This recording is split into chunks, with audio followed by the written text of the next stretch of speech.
Fernández, miembro de la Asociación Astronomía Sevilla, y quisiera daros la bienvenida una vez más a la charla técnica del cielo del mes, en este caso del cielo del mes de octubre.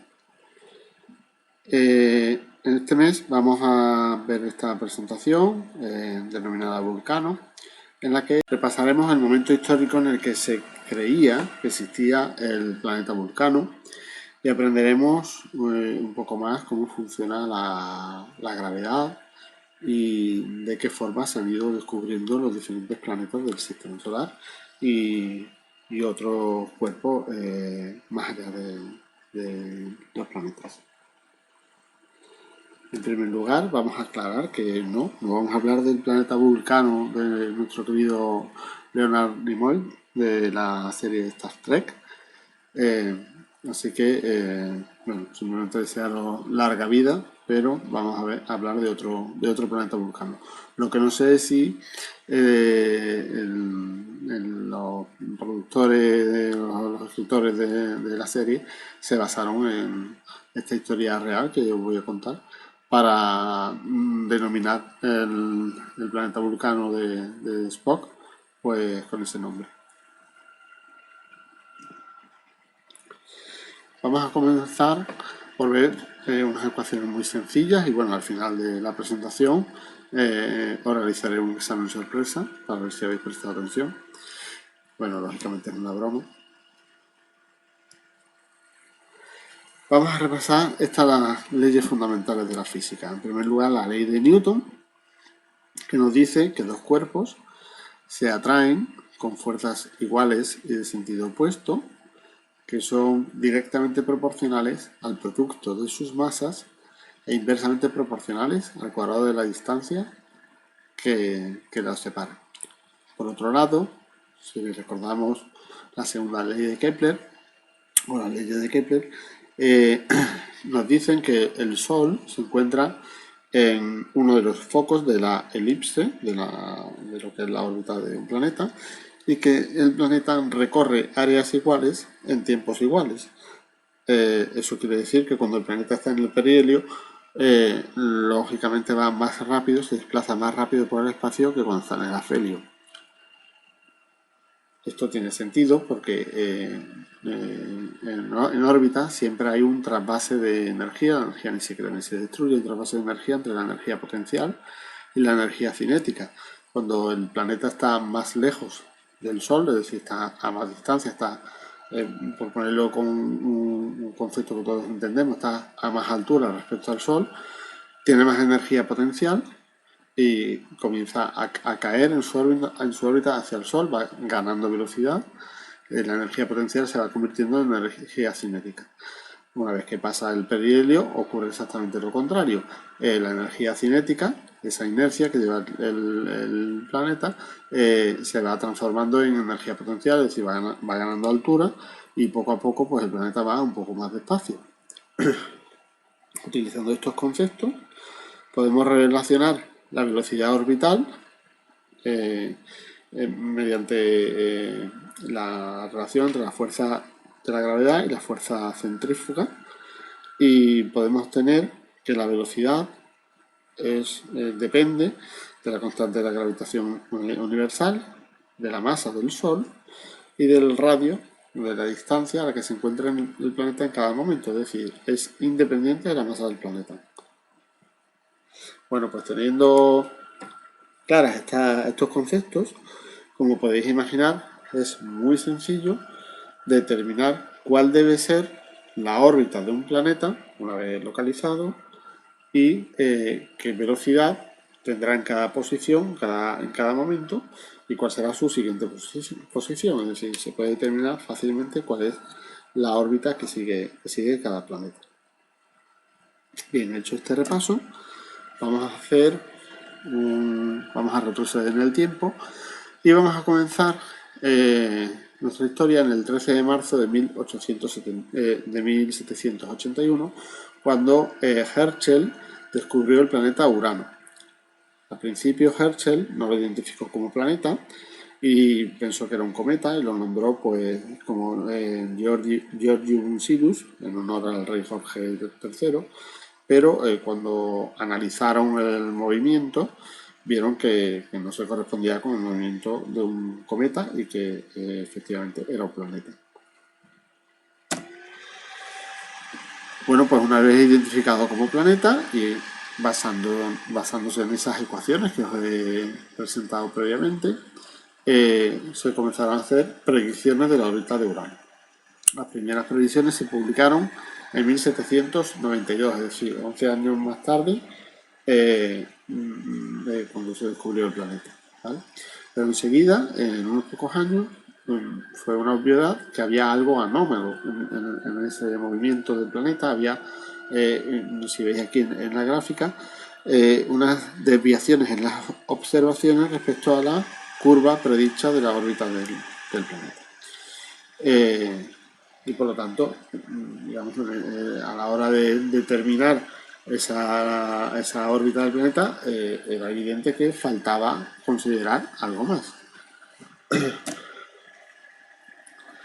En principio comenzaron a utilizar las técnicas matemáticas más novedosas de la época y fueron incapaces de ajustar todas esas observaciones a una sola órbita. Incluso llegaron a especular con que la ley de Newton pues no fuera viable, no se correspondiese con la realidad más allá de la órbita de Saturno. Y por último, a principios del siglo XIX, observaron cómo, midiendo esa velocidad esperada de Urano en cada momento de su órbita, vieron que hubo una serie de meses en los que Urano se aceleró respecto de la velocidad prevista y posteriormente se desaceleró, se frenó.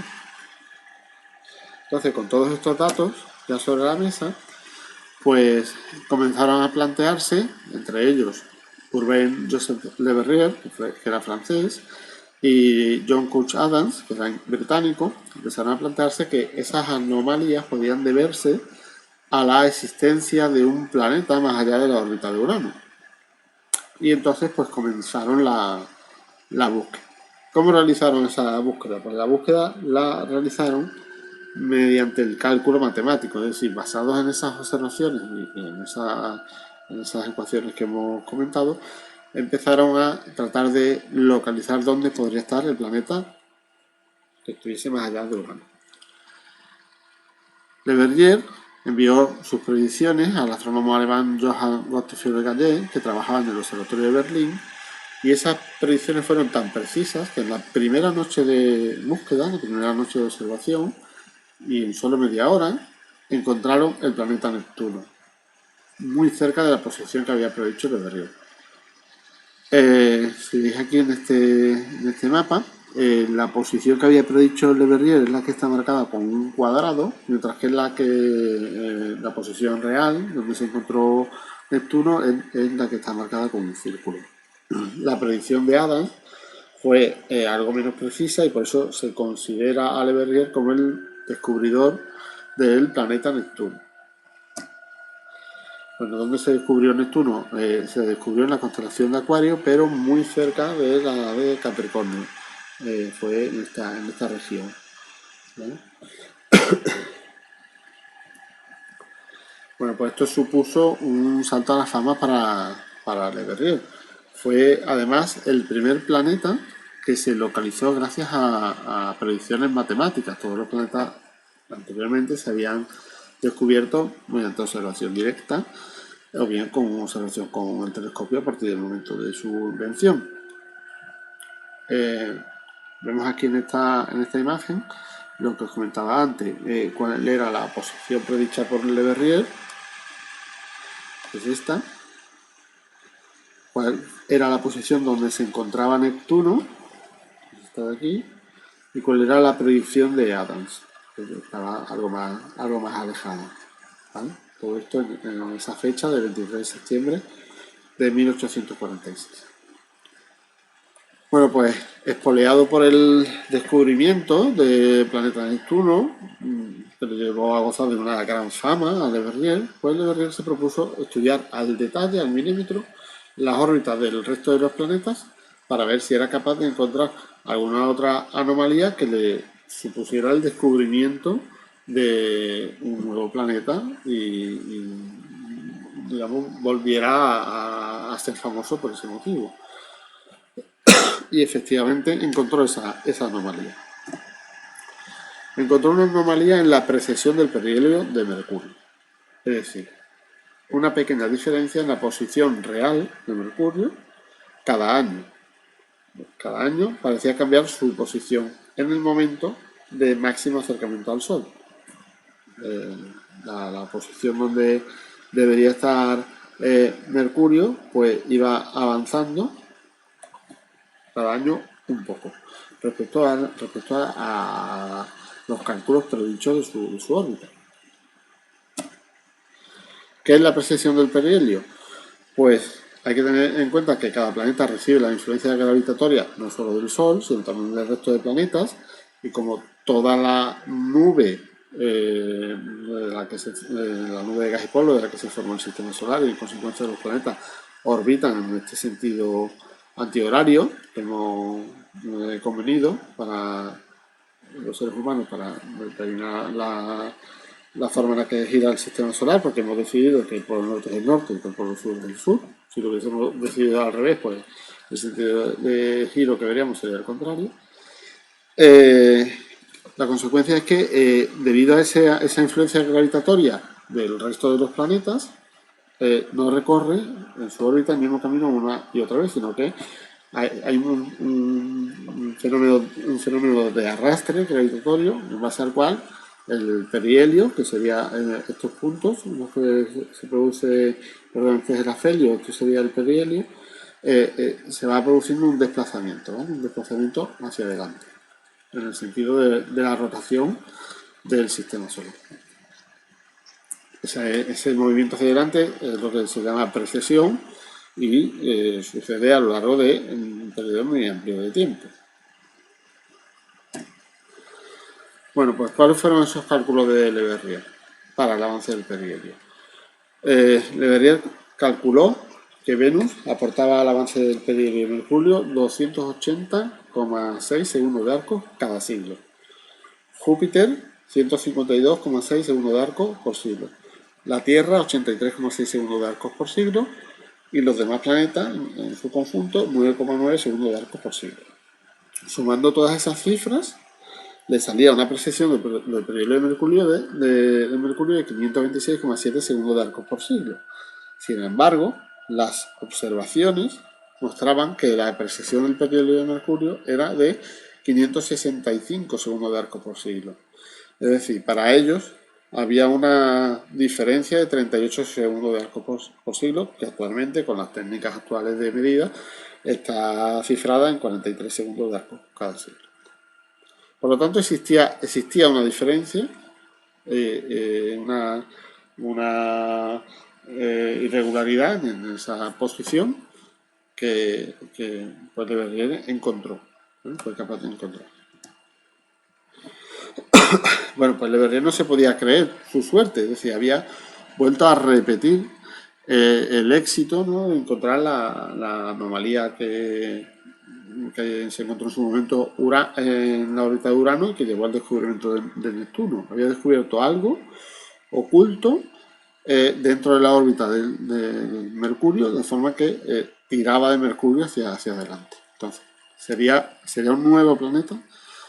Hizo los cálculos y según sus cálculos, sí, podría ser un planeta siempre y cuando ese planeta fuera de una masa, un volumen, una masa similar a Mercurio y se encontrase aproximadamente a mitad de camino entre Mercurio y el Sol.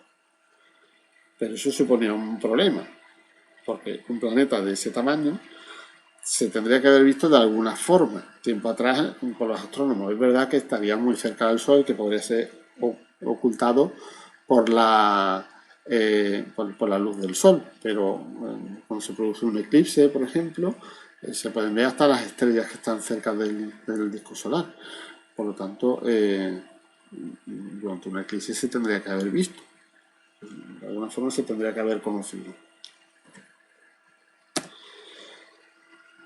Vamos a hacer un pequeño kick-up para hablar de lo que es un tránsito en este caso de Mercurio. Esta imagen es del año 2016, una imagen que tomé desde aquí, desde Sevilla, y este sería el planeta Mercurio, para que os hagáis una idea de cómo podría verse un planeta de tamaño similar a Mercurio, pero algo más cerca del Sol. Bueno, pues lo veríamos algo más pequeño, como a lo mejor algún punto de estos. Estos son manchas solares, ¿vale? Pero en definitiva sí se podría haber visto un planeta de ese tamaño. Esta es una ampliación, este es el planeta Mercurio transitando por delante del disco solar, y estas son algunas manchas solares. En este caso, pues era el grupo de manchas 2543 en esa fecha, 9 de mayo de 2016. Y aprovecho para recordaros que tenemos dentro de nada un tránsito de Mercurio que es visible desde Sevilla, el lunes 11 de noviembre de 2019, es decir, el lunes 11 del mes que viene. Comienza a las 1:35 hora local y termina a las 6:15, pero no porque termine el tránsito, sino porque se pone el sol, entonces nosotros dejamos ya de poder verlo. Si tenéis oportunidad, os recomiendo que lo veáis. Si tenéis oportunidad y medios, pues porque el siguiente es dentro de 13 años, en 2032. Si no tenéis medios propios, hay muchos observatorios que harán streaming del tránsito y podéis verlo por internet. Aquí tenéis una representación de las zonas del planeta desde donde será visible. En Asia, digamos, no será visible, les coge en mitad de la noche, no se ve. En el Pacífico podrán verlo al amanecer. En Sudamérica y parte del Atlántico se ve por completo durante el día. Y a nosotros, pues en Europa y la mayor parte de África, nos coge, vemos el comienzo del eclipse, pero no vemos el final, perdón, del eclipse del tránsito, vemos el inicio del tránsito, pero no vemos el final, porque nos coge ya después de la puesta del sol. Y aquí tenéis lo que será el camino que recorrerá Mercurio a lo largo del disco solar, el camino previsto. Bueno, pues siguiendo con Le Verrier, se planteaba qué podría ser lo que causase esa anomalía, esa diferencia respecto de las mediciones y las observaciones, ¿vale? Como en los primeros años del siglo XIX se habían descubierto muchos asteroides entre Marte y Júpiter, Ceres, Vesta, etc., pues pensó, podría ser un grupo de asteroides cerca del Sol. Si ese fuera el caso, entonces algunos de esos asteroides podrían ser lo suficientemente grandes como para que se hubiesen visto en algún momento. Y se puso a indagar a ver si había algún registro de alguna observación de un objeto transitando por delante del Sol. Y había alguien que lo había observado. Edmond Modest Lescarbault, que era médico francés pero aficionado a la astronomía, pues había realizado una observación de un tránsito de un objeto. Fue el sábado 26 de marzo de 1858. Tenía un telescopio, un reflector de unos 10 centímetros, e hizo una proyección de la imagen del Sol sobre una tarjeta. Y vio pues un punto negro cerca del borde del Sol, y en principio lo estuvo siguiendo, según parece, hasta que desapareció por el otro borde del Sol durante un tiempo total de 1 hora y 17 minutos. Y eso, digamos, podía coincidir con lo que esperaba Le Verrier que hubiera pues, en esa posición, en esa órbita interior cerca del Sol. Cuando Le Verrier se enteró de esta observación, fue al encuentro de Lescarbault sin previo aviso, digamos, por la emoción que le desbordaba. se convenció con las explicaciones que le dio de Scarborough que efectivamente había existido esa observación y volvió a su observatorio de París para realizar los cálculos y efectivamente, pues suponiendo que esa observación era cierta, pues según sus cálculos tenía que existir un nuevo planeta que trazaba una órbita circular alrededor del Sol en unos 20 días. Digamos, la órbita completa la realizaría en unos 20 días. Y él pues lo anunció al planeta porque estaba deseoso de volver a disfrutar de esa fama que le llevó el descubrimiento de Neptuno. Lo que pasa es que, claro, había un problema, que es que si completaba una órbita cada 20 días, habría se podría haber visto desde la Tierra pues muchas veces al año. ¿Vale? Bueno, pues aún así, debido a la fama de la que gozaba Le Verrier, pues hubo gran parte de la comunidad científica que creyó en la existencia de este planeta, Vulcano, le pusieron nombre, le pusieron el nombre de Vulcano, que era el señor de la forja en el Monte Olimpo, y les pareció muy adecuado pues porque un planeta tan cercano al Sol pues sería un planeta muy caliente que nunca podría escapar de esas altas temperaturas. Incluso lo incorporaron a los mapas del sistema solar, veis aquí, que en el interior de la órbita de Mercurio colocaron el planeta Vulcano.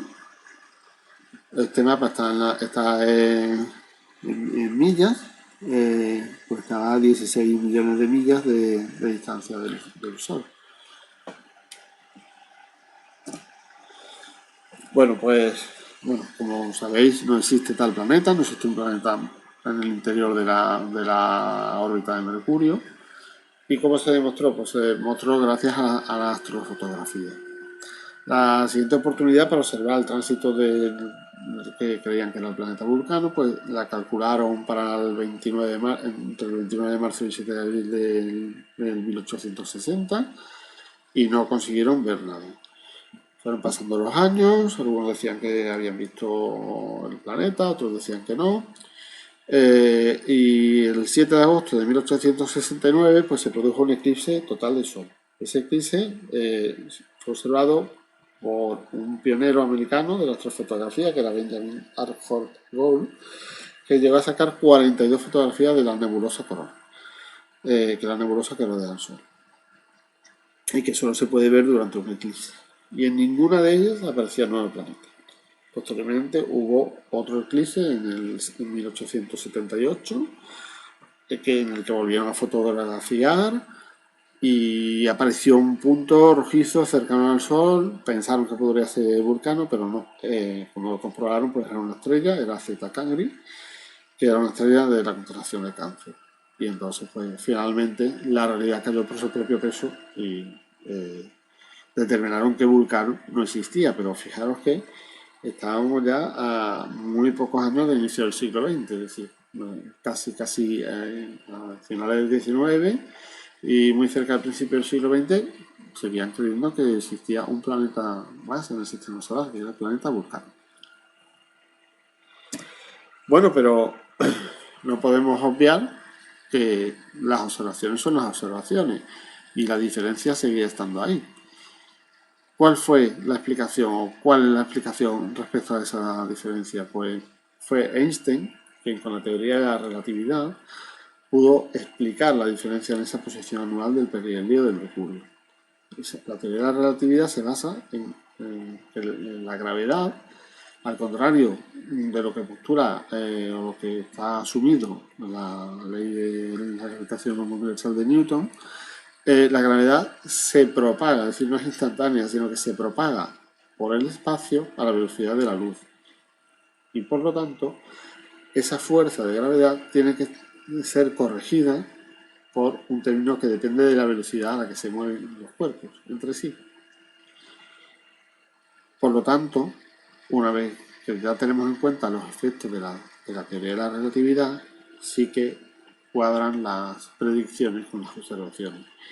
En concreto, pues 531,63 segundos de arcos por siglo corresponden a la perturbación gravitacional de los otros planetas, 0,0254 al achatamiento del Sol. Hay que tener en cuenta que el Sol es un cuerpo gaseoso, no es sólido, y que gira a mucha velocidad sobre sí mismo, por lo tanto se achata por sus polos. La teoría de la relatividad general, como decíamos, aporta 42,98 segundos de arco a la precisión del perihelio, y sumando todo eso pues se obtienen 574,64 segundos de arco para la precisión del perihelio frente a unos observados 574,10 segundos de arco. Teniendo en cuenta las desviaciones, ¿no?, posibles en los cálculos y las observaciones, podemos decir que las dos cifras pues prácticamente coinciden. Bueno, pues hablando de la gravedad y de la teoría de la relatividad, tenemos que tener en cuenta que otro de los postulados de la teoría de la gravedad dice que la masa produce una deformación en el espacio-tiempo, y por lo tanto una primera consecuencia es que esa presencia de la masa puede distorsionar el rayo de luz que venga, como vemos aquí en la imagen, desde detrás. Es decir, nosotros, si estamos aquí en la Tierra, podemos ver una estrella que esté en su posición real esté detrás del Sol, pues podemos verla en una posición proyectada, ¿vale?, distinta a su posición real, debido a que el rayo de luz que viene por el espacio atraviesa la zona del espacio donde el espacio está curvado por la presencia de la masa. Bueno, pues esto, digamos, es uno de los principios de la teoría de la relatividad. Se pudo comprobar en el año 1919, en el que hubo un eclipse total de Sol, que era visible en una franja del Ecuador. Entonces se enviaron dos expediciones, una al Golfo de Guinea y otra a Brasil. Estaban capitaneadas por Charles Davidson y Arthur Eddington, y en esas expediciones tomaron fotografías de la corona solar y de las estrellas que se apreciaban alrededor del Sol en ese momento. Y analizando los resultados, vieron que efectivamente esas estrellas que veían, que debían de estar en ese momento detrás del Sol, es decir, no se deberían ver, se estaban viendo se estaban viendo su posición desviada respecto a su posición real, que se conoce pues observándola cualquier noche en la que no haya nada delante de esas estrellas, estaba desviada. Y fue la certificación de que la teoría de la relatividad, bueno, la certificación, ha habido muchas certificaciones de los postulados de la teoría de la relatividad, pero fue la certificación de este aspecto de la teoría de la relatividad que nos dice que la masa deforma el espacio-tiempo. Bueno, aquí veis las posiciones de las estrellas que se midieron, ¿vale? Tenéis que tener en cuenta que una consecuencia de esa deformación es que los cuerpos se mueven sobre un espacio curvo, se mueven en línea recta sobre un espacio curvo. Ahora vamos a ver un poco mejor. Fijaros que aquí nos resulta más fácil representarlo el espacio como si fuera un plano, pero en realidad esta deformación se está produciendo en las tres dimensiones del espacio. ¿Qué es lo que significa que un cuerpo que se mueve por un espacio donde hay una masa va en línea recta? Lo que estamos hablando es que cuando aquí hay un cuerpo, se está orbitando esta masa, aquí hay un cuerpo, está moviendo en línea recta por este espacio que es curvo. Eso no es algo que no nos debe de extrañar, puesto que tenemos muchas experiencias cercanas. Por ejemplo, cuando cogemos un avión entre dos ciudades, el piloto del avión no tiene que ir continuamente corrigiendo la altitud, desviando el avión hacia abajo porque el suelo se le vaya hacia abajo, se esté separando del suelo. El avión se mueve en línea recta sobre un espacio que es el volumen de la Tierra, la esfera terrestre, es curvo. Por ejemplo, cuando nos montamos en una montaña rusa, la vagoneta va en línea recta sobre una vía que es curva. La vagoneta en sí no tiene que girar cambiando su posición, su altitud, se mueve siempre en línea recta y es el espacio por donde se mueve el que está curvado. Por lo tanto, trasladando esto a lo que es la deformación del espacio-tiempo, nosotros lo que tenemos es que, por ejemplo, la Luna se mueve en línea recta sobre un espacio curvo que rodea la Tierra. Eso es lo que llamamos pozo gravitatorio. Aquí tenemos una representación a escala de los pozos gravitatorios del sistema solar. Lo primero que tenéis que tener en cuenta es que esta representación es simplemente una representación que está suponiendo, o está representando alineados todos los planetas, todos los cuerpos del sistema solar. En realidad esto no es así, nunca están en la misma dirección todos los planetas a la vez, ¿vale? Todos los cuerpos a la vez. Es decir, que nosotros lo que tenemos es el plano del sistema solar y tendremos esta depresión allá donde esté Júpiter, esta depresión allá donde esté la Tierra, ¿vale? Pero nunca vemos exactamente este perfil. Pero el perfil nos sirve para comparar los pozos gravitatorios. Si os fijáis, el Sol, que estaría aquí muy abajo, hunde el espacio, curva el espacio, y digamos, la zona más alejada del Sol pues tiene curvatura también, pero más plano. Si unimos estos picos que vemos aquí, en realidad está descendiendo, ¿vale? Porque el Sol está curvando el espacio, todo el espacio desde el final del sistema solar hacia el centro del pozo gravitatorio del Sol. Lo que pasa es que la pendiente es menor en estas zonas tan alejadas del centro del sistema solar que en estas zonas más cercanas. Bueno, pues fijaros que comparativamente, evidentemente el Sol es muy masivo, el Sol tiene el 99% de la masa del sistema solar. Después del Sol sería Júpiter, el planeta que tiene un pozo gravitatorio más grande, y luego Saturno. Urano, Neptuno tienen pozos gravitatorios parecidos, la Tierra y Venus también, fijaros la Luna, está aquí muy pequeñita, Marte tiene un pozo gravitatorio muy pequeño también, ¿vale?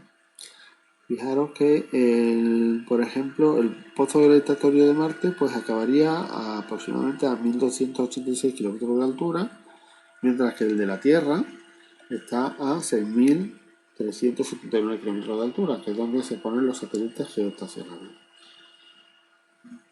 Cuando, por ejemplo, en Phobos y en Deimos, ¿vale? Fijaros lo que dice aquí, lanzando una pelota de béisbol, pues podría escapar de la gravedad de Phobos, ¿vale?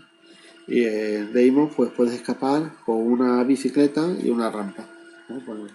Con eso serías capaz de escapar del pozo gravitatorio de estas lunas de Marte. Son muy pequeñitas. Pues fijaros que para escapar del pozo gravitatorio de la Tierra y llegar, por ejemplo, a la Luna, necesitamos construir un cohete muy grande, en este caso el cohete más grande jamás construido, que fue el Saturno V, con más potencia. Requiere mucha energía escapar del pozo gravitatorio de la Tierra. Fijaros que, como comentaba antes, el pozo gravitatorio del Sol es muy profundo, mientras que en las zonas más alejadas del sistema solar, aunque el espacio está igualmente curvado, la pendiente es menor. ¿Esto qué significa? Esto significa que cuando se envían naves de exploración espacial, evidentemente es mucho más sencillo, mucho más económico en términos energéticos, moverse por este espacio que es bastante plano que moverse en este espacio tan curvado. Lo que tenemos que ver es que si lo comparamos con un término que nosotros nos pueda resultar familiar, aquí hay muchísima pendiente. Para evitar caer al pozo gravitatorio del Sol tenemos que movernos aquí con muchísima velocidad, orbitar con muchísima velocidad, y para ganar velocidad, para ganar energía cinética, necesitamos mucho combustible. Mientras que comparativamente en estas zonas más planas del pozo gravitatorio del Sol podríamos movernos a menos velocidad y por lo tanto con un menor coste energético. Claro que si nos movemos a poca velocidad, la nave a poca velocidad, pues tardaría muchos años en realizar su misión. Pero bueno, si alguna vez leéis artículos de divulgación astronómica en los que se hablen de las misiones que se mandan a los planetas interiores o los planetas exteriores, pues en términos energéticos son mucho más costosas las misiones que se mandan al interior, al pozo gravitatorio del sistema solar, donde ahora mismo, por ejemplo, tenemos la Parker Solar Probe, pues, que está estudiando la atmósfera solar. En realidad, ¿cómo tendríamos que imaginarnos el espacio en el sistema solar y en realidad en todo el universo? Pues el espacio no es plano, está deformado por las masas. Esto lógicamente no es una representación real de ninguna posición de los cuerpos que hay en el sistema solar, pero es como tenemos que imaginarlo. Nosotros tenemos una manta muy grande, muy extensa, en la que hay masas que van deformando esa manta y producen pues lo que podríamos llamar baches, ¿no? Pozos gravitatorios. Bueno, pues vamos a ver ahora, ya que hemos hablado de cómo se descubrió Urano, cómo se descubrió Neptuno, cómo creyeron descubrir Vulcano, vamos a hablar de cómo se descubrió Plutón. En principio, las primeras mediciones de la órbita de Neptuno también arrojaban o parecían arrojar algunas irregularidades, por lo que pues se volvió a pensar que pudiera haber algo más allá de Neptuno, otro planeta, y empezaron a buscarlo.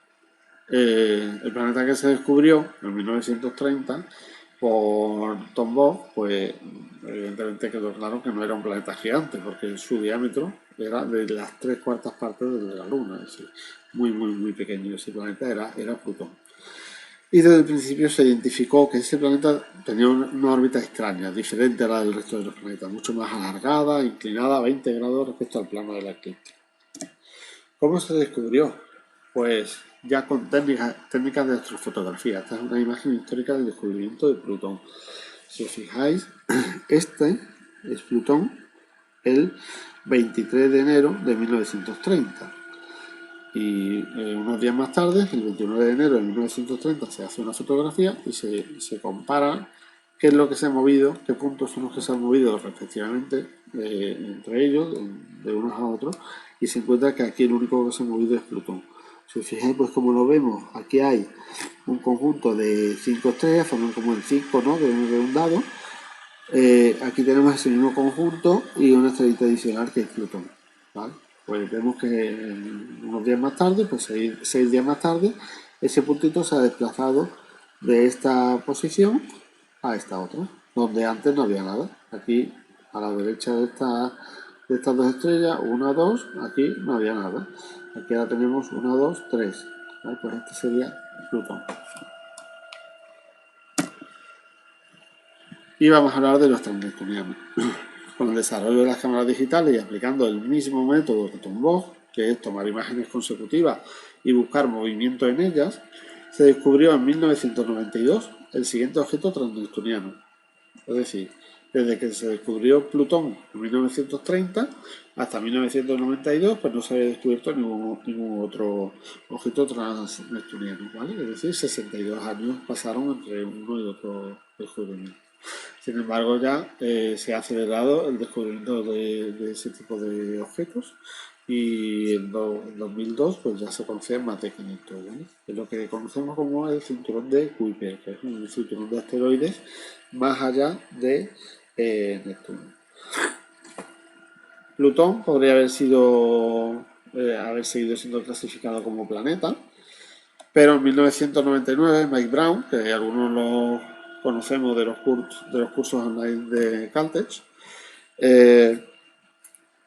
ideó una solución para explorar áreas más grandes del cielo, porque bueno, en esa época tenía la dificultad de que los sensores de las cámaras digitales pues abarcaban áreas muy pequeñas y pues ideó un sistema para acoplar al telescopio de Monte Palomar hasta 112 cámaras, ¿vale? Un conjunto de 112 cámaras.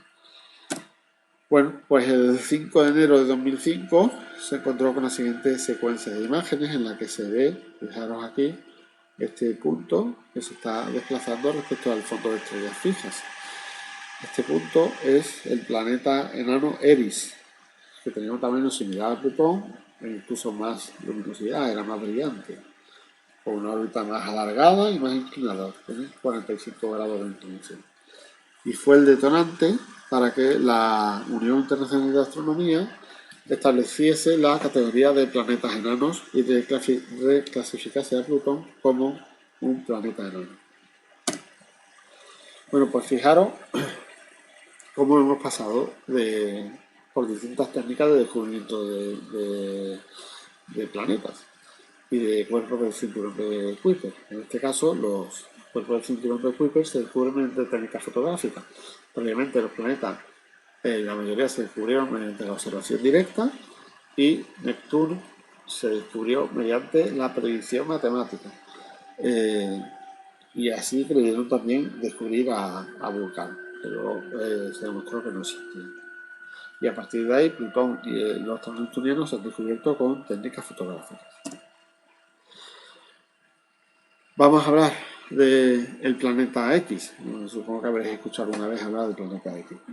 ¿Qué nos indican las órbitas de los cuerpos que se están descubriendo, de esos cuerpos transneptunianos?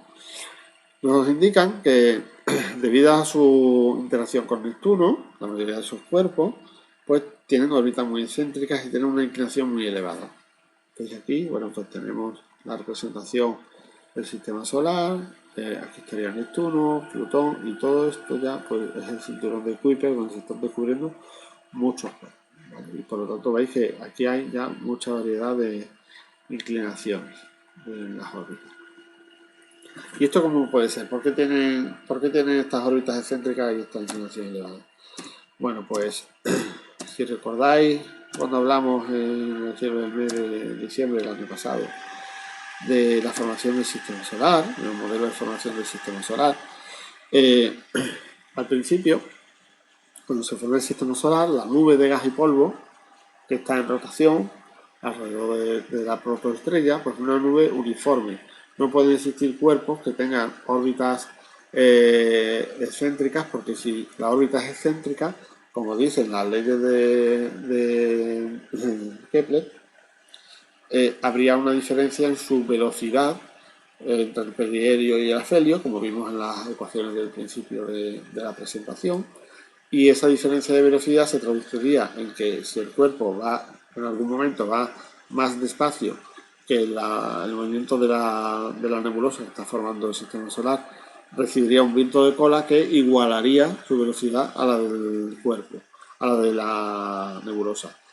Si por el contrario fuese más rápido en ese perihelio, recibiría un viento en contra que lo frenaría. Por lo tanto, en el momento que se forma el sistema solar, todos los cuerpos se mueven de forma uniforme y con órbitas muy circulares. A partir de que ya existen, están formados los planetas, los protoplanetas, los primeros cuerpos del sistema solar, es cuando empiezan a interactuar gravitatoriamente entre ellos y en ese momento ya no existe esa nube de gas y polvo que los pueda frenar o empujar, y a partir de ese momento empiezan a producirse esas desviaciones de inclinación y de excentricidad, ¿vale? Pero los planetas todos se forman al principio con órbitas circulares y sin inclinación, ¿vale? Pero no todos esos cuerpos que se están descubriendo en el cinturón de Kuiper han llegado nunca a interaccionar con Neptuno, en este caso, que sería la explicación por la que tendrían, como estábamos diciendo, órbitas inclinadas y órbitas excéntricas. Porque, por ejemplo, Sedna se acerca al Sol, su perihelio está en las 76 unidades astronómicas. Su afelio está mucho más lejos, ¿no? 937 unidades astronómicas. Pero, sin embargo, Neptuno está solamente a 30 unidades astronómicas, es decir, ni siquiera cuando Sedna está más cerca del Sol, en el perihelio, se acerca a Neptuno. Hay otros cuerpos que se han descubierto, pues 2012 VP113, que está entre las 80 unidades astronómicas y las 450. Entonces, esos cuerpos que están tan alejados que es imposible que hayan interaccionado con Neptuno para tener órbitas excéntricas y órbitas inclinadas, ¿cómo tienen este tipo de órbitas? ¿Con qué han interaccionado para tener este tipo de órbitas? Y eso es lo que se está considerando como una posible evidencia de que exista un planeta más allá de Neptuno, un planeta grande más allá de Neptuno. Si se meten en los modelos matemáticos, igual que hizo en su día Le Verrier, se meten esas órbitas de esos cuerpos transneptunianos que se están descubriendo en los modelos matemáticos, se obtiene que podría haber un planeta, una solución compatible para explicar esas órbitas inclinadas y excéntricas con un planeta que tuviera una órbita excéntrica de 0,6 y que tuviera un perihelio opuesto al de los cuerpos transneptunianos que se han descubierto con esas propiedades. Y bueno, pues esas ecuaciones matemáticas, esas fórmulas matemáticas, indican que ese supuesto planeta X sería estable, tardaría entre 10 y 20.000 años en dar una vuelta alrededor del Sol, pero nunca se acercaría a menos de 200 unidades astronómicas. Es decir, su perihelio sería de 200 unidades astronómicas. Bueno, pues esta sería la predicción de cuál podría ser esa órbita de ese planeta desconocido, cuya interacción con las órbitas de los cuerpos transneptunianos descubiertos, son todos estos que veis aquí, en 2007 TG 422, Sedna, en el 2012 VP113 que hemos comentado antes, pues esa interacción haría que estos cuerpos tuvieran estas órbitas excéntricas e inclinadas. Se explicaría por la existencia hipotética de este planeta. Como veis, estamos en un momento similar al de Le Verrier, al de cuando Le Verrier creía que existía el planeta Vulcano. Para él, sus ecuaciones le decían que tenía que haber algo más. Pues para nosotros las ecuaciones nos dicen que tiene que haber algo más. ¿Eso significa que exista el planeta X? No, no significa que exista el planeta X, significa que pudiera ser compatible, una explicación pudiera ser que exista ese planeta X, pero si se termina por ver que no existe, pues lo que significará es que en nuestras ecuaciones nos falta algo. Pues alguna teoría que nos falte por descubrir o alguna consideración que falte por tener en cuenta para explicar este tipo de órbitas de los cuerpos transneptunianos. Porque evidentemente las observaciones son las observaciones y no se puede ir en contra a la realidad empírica.